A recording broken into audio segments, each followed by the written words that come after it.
یہ دعا کریں جب بھی مدینہ طیبہ جانا نصیب ہو، ادب سے جانا نصیب ہو، ادب سے، بغیر ادب کے جانے کا فائدہ۔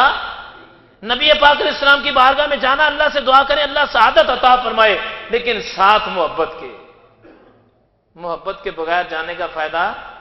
محبت سے جائیں گے تو طریقہ کچھ اور ہوگا، اور اگر دنیا داری سے جائیں گے تو طریقہ کچھ اور ہوگا۔ اب محبت سے جائیں تو پھر مدینہ شریف میں جاتے ہیں، داخل ہوتے وقت کیا ہوتا ہے، بندے کے رونگٹے کھڑے ہوتے ہیں، وہ تو بندہ کہتے ہیں یار میں اور میرے نبی کا شہر۔ اور اگر بد عقیدگی سے جائیں تو رہنے کو تو ابو جہل بھی وہیں رہتا تھا نا، کہیں اور تو نہیں رہتا تھا، وہ بھی تو مکہ میں رہتا تھا، کہیں دوسرے شہروں میں تو نہیں رہتا تھا۔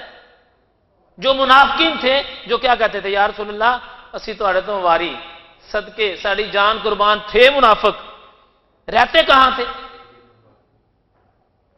مکہ میں بھی رہتے تھے اور مدینہ میں بھی رہتے تھے، اس میں کوئی شک تو نہیں ہے۔ اس کی میں چھوٹی سی آپ کو مثال دے دوں، مثال تو بڑی عجیب سی ہے۔ سمندر میں دیکھیں آپ، وہ جانور بھی ہوتے ہیں جو کھانے حلال ہے نا، گوشت کھانے والے ایسے بھی ہوتے ہیں وہاں پر جو حلال نہیں ہے، اور ایسے بھی ہوتے ہیں جو، سمندر ایک ہی ہے، کھانے کو وہ بھی وہی کھاتے ہیں، وہ بھی وہی کھاتے ہیں، وہ بھی وہیں رہتے ہیں، وہ بھی وہیں رہتے ہیں، لیکن جو حلال ہے ان پر میرے رب کی نگاہ ہے کہ یہ حلال ہے، یہ حلال ہے، یہ حلال ہے۔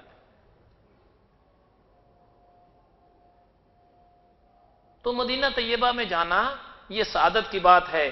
کئی لوگ ایسے ہیں جو یہ بات کہتے ہیں کہ جی مکہ معظمہ میں جاؤ، مدینہ شریف میں جانے کی آپ کو ضرورت کیا ہے، کیا کرنے جاتے ہو وہاں پر؟ اللہ اکبر، وہاں پر رہ کر مدینہ منورہ میں خانہ کعبہ کا طواف کر رہا تھا اس وقت، اس مرتبہ میں، تو وہاں پر ایک نوجوان، اللہ تعالیٰ اس کو عقل سلیم دے، وہ جہاں پر ہے نا حضرت ابراہیم علیہ السلام کے پاؤں کے نشان مقام ابراہیم، جس کا قرآن کے اندر ذکر آتا ہے من مقام ابراہیم مصلی، من مقام ابراہیم مصلی، ابراہیم علیہ السلام کے کھڑے ہونے کی جگہ کو سجدہ گاہ بناؤ، نماز کی جگہ بناؤ۔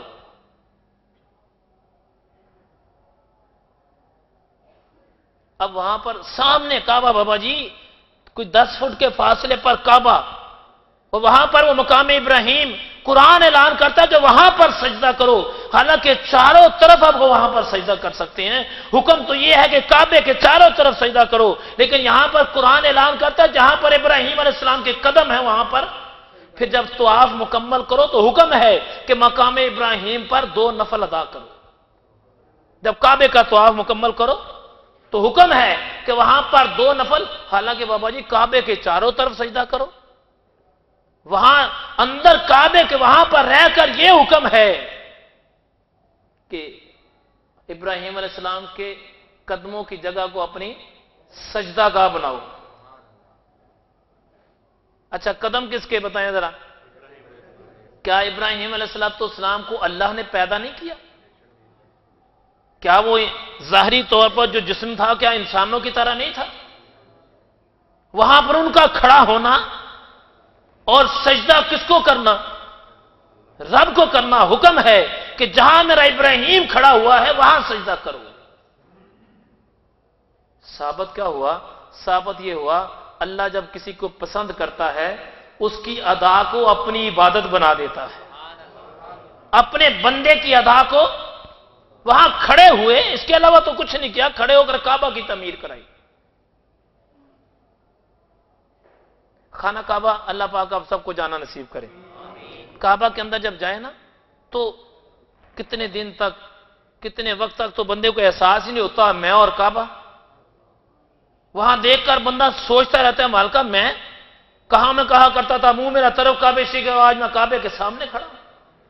بندہ کبھی اپنے اعمال کو دیکھتا ہے، کبھی کعبے کو دیکھتا ہے، کبھی کعبے کی تجلیات کو دیکھتا ہے، کبھی اپنے گندے نامہ اعمال کو دیکھتا ہے، کبھی کعبے کے غلاف کو دیکھتا ہے، کبھی کعبے کے دروازے کو دیکھتا ہے، کبھی مقام ابراہیم کو دیکھتا ہے، کبھی حجر اسود کو دیکھتا ہے، کبھی پرنالہ رحمت کو دیکھتا ہے، کبھی اپنے نامہ اعمال کو دیکھتا ہے۔ وہ کعبہ جن کو میرے مصطفیٰ نے بھی آنکھوں سے دیکھا، اللہ ہے وہ کعبہ جن کو میرے نبی علیہ الصلوۃ والسلام نے اپنے سر کی آنکھوں سے دیکھا، وہ کعبہ جس کو ابراہیم علیہ الصلوۃ والسلام نے بھی دیکھا، اسماعیل علیہ الصلوۃ والسلام نے بھی دیکھا، وہ کعبہ جس کو میرے سیدنا صدیق اکبر نے بھی دیکھا، عمر بن خطاب نے بھی دیکھا رضی اللہ تعالیٰ عنہ، عثمان غنی نے بھی دیکھا رضی اللہ تعالیٰ عنہ، علی مرتضیٰ شیر خدا نے بھی دیکھا، وہ کعبہ جس کو میرے بلال نے بھی دیکھا۔ جب بندہ اس کعبے کو دیکھتا ہے تو ایک مرتبہ ضرور سوچتا ہے اللہ یہ تیرا کرم ہے کہ میرے جیسا گناہگار اور سیاہکار بھی یہاں پر آ جائے۔ لیکن ایک اور بات بھی یاد رکھیں، جس کو محبت نہیں ہے جو ویسے ہی چلا گیا، جو پتہ ہی کوئی نہیں ہے، ٹھیک ہے یہاں بلا بلا کے تھک جاؤ، دین کی بات سننے کے لیے کوئی نہیں آتا، وہاں 2 دن کے اندر مفتی بن جاتے ہیں۔ وہ کعبہ جن کو دیکھ کر بندے کا ایمان تازہ ہو جاتا ہے، ایمان تازہ ہوتا ہے۔ آپ میری طرف متوجہ رہیں سارے، وہ کعبہ جن کو دیکھ کر بندے کا ایمان تازہ ہوتا ہے، اس کعبے کو جو بندہ پہلی نگاہ اس پہ محبت کی نگاہ ڈالتا ہے، اللہ رب العزت اس کی نگاہ ہٹنے سے پہلے اس کی خطاؤں کو معاف فرما دیتا ہے۔ یہ عظمت کعبہ ہے، یہ عظمت کعبہ ہے کہ جو بندہ کعبے کے اندر جاتا پھر وہاں پر ایک پتھر لگا ہوا ہے جسے کہا جاتا ہے حجر اسود، اور وہ جنت سے پتھر آیا تھا، اس کو چومے تو وہ کیا کرتا ہے؟ بندے کے گناہوں کو چوس لیتا ہے۔ جو اس کو چومتا ہے وہ پتھر کیا کرتا ہے؟ اچھا اس میں اختلاف نہیں ہے کسی کا، مسلمانوں کے سارے مسلک یہ کہتے ہیں کہ جو کعبے کے پتھر کو، جو کعبے کے اندر لگا ہوا پتھر ہے جنت سے آیا تھا، اس کو جو بندہ بوسہ دیتا ہے وہ کیا کرتا ہے؟ اس کے گناہوں کو چوس لیتا ہے۔ اچھا اب رش ہوتا ہے، کیا ہوتا ہے؟ رش۔ نسبت والے لوگ غور سے سنیں، نسبت والے، اب رش ہوتا ہے۔ رش ہونے کی وجہ سے حکم یہ ہے کہ دور سے کہہ دو بسم اللہ اللہ اکبر، کیا کہہ دو؟ دور سے، رش کی وجہ سے دور سے ایسے کہہ دو بسم اللہ اللہ اکبر، یوں سمجھ لو کہ تم نے اسے چوم لیا، اس نے تمہارے گناہ چوس لیے۔ نسبت کیسی چیز ہے؟ کہ وہ پتھر دور ہے، ہاتھ نہیں لگا، ہاتھ پہنچا بھی نہیں، ہونٹ بھی نہیں لگے، تیرا جسم بھی ٹچ نہیں ہوا، تیرے کپڑے بھی ٹچ نہیں ہوئے، تیرے قریب کھڑے ہونے والا بھی اسے ٹچ نہیں ہوا، دور سے تو نے تصور کر لیا کہ تو نے اس کو ہاتھ لگا لیا، اس نے تیرے گناہوں کو۔ ایک سوچنے والی بات یہ ہے، ایک بات تو بتاؤ ذرا یار، پتھر تو جنت سے آیا تھا، کیا پتھر نبی تھا؟ کیا وہ صحابی تھا؟ چلو اس نے نبی علیہ السلام کو آنکھوں سے دیکھا ہوگا، سوچے تو صحیح، اگر اس پتھر کی یہ عظمت ہے تو میرے نبی کے گنبد خزنہ کی یہ عظمت کیا ہوگی؟ پھر میرے نبی علیہ السلام کے سامنے کھڑے ہو کے پھر درود و سلام پڑھنے والے کی شان کیا ہوگی؟ سوچو گنبد خزنہ کے نیچے کھڑا ہو کے ایک بندہ میرے نبی کی بارگاہ میں سلام پیش کرتا ہے، دوسرا حجر اسود کا پتھر کو چومتا ہے، چومتا بھی نہیں ہے، دور سے بوسہ دیتا ہے، وہ بوسہ دینے والا اور میرے نبی کی بارگاہ میں کھڑے ہونے والی کی عظمت دیکھو کیا ہے۔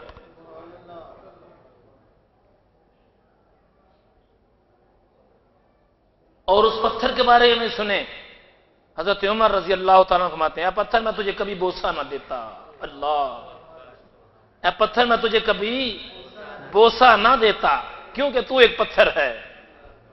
اے پتھر، یہ نسبت والوں کی بات ہے، نسبت والوں آپ کو خوش ہونا چاہیے، خدا کی قسم۔ ہم تو کئی داتا کی نگری سے گزرے تو سڑک سے گزرتے بھی کہتے ہیں داتا السلام علیکم، خواجہ السلام علیکم۔ جو بندہ مدینہ منورہ جائے ہم ہاتھ باندھ کے کہتے ہیں یار میرا سرکار کی بارگاہ میں سلام پیش کرنا۔ میں پچھلی مرتبہ ایک بات سنائی تھی، ایک ٹیکسی والے کے ساتھ بیٹھے تو اس نے مجھے کہا یار میں نے طریق مدینہ سے ہو کے جانا ہے، طریق مدینہ سے، طریق کہتے ہیں رستے کو، جدے میں تھے ہم، تو کہنے لگا میں نے طریق مدینہ سے ہو کے جانا ہے۔ میں کہا یار وہ کیوں؟ کہنے لگا اس لیے کہ یہ مدینے جاتی ہے، یہاں سے روڈ چلتی ہے سیدھی مدینے جاتی ہے، اس کی نسبت مدینے سے ہے، میں تھوڑا سا اس کو کراس کر کے جاؤں گا۔ جب بھی میں سفر کرتا ہوں مدینہ کے روڈ سے ہو کر سفر کرتا ہوں، بے شک مدینے نہیں جاتا، روڈ تو مدینے جاتی ہے نا سیدھی۔ اس کی بات ہے نا، اپنے اپنے محبت کی بات ہے۔ عمر رضی اللہ تعالیٰ کیا فرماتے ہیں پتھر میں تجھے کبھی بوسہ نہ دیتا، بے شک تو جنت سے آیا ہے، بے شک تو جنت سے آیا ہے، میں تجھے کبھی بوسہ نہیں دیتا، تجھے اس لیے بوسہ دیتا ہوں کہ میرے نبی کے ہونٹوں نے تمہیں چوم لیا ہے۔